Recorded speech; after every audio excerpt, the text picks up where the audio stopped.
ഷാഫി പറമ്പിൽ കയറി വന്നപ്പോഴേ അറിയാം ഭയങ്കര മുന്നേറ്റം. വടകര എങ്ങനെ പോയാലും ഷാഫി പറമ്പിൽ 40,000-ന് പുറത്തെങ്കിലും ഭൂരിപക്ഷത്തിൽ ജയിക്കും എന്ന് തന്നെ പറയാം.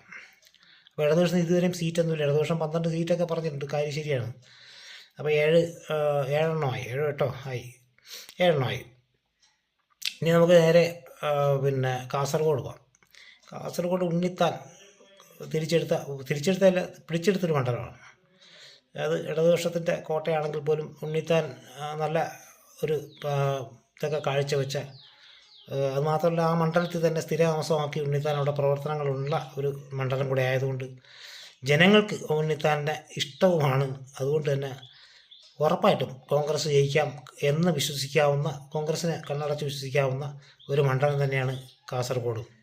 ഉണ്ണിത്താൻ ഉറപ്പായിട്ടും ജയിക്കുകയും ചെയ്യും. കാരണം ഉണ്ണിത്താൻ്റെ അനുകൂലമായ ഒരു തരംഗം അവിടെ ഉണ്ട്.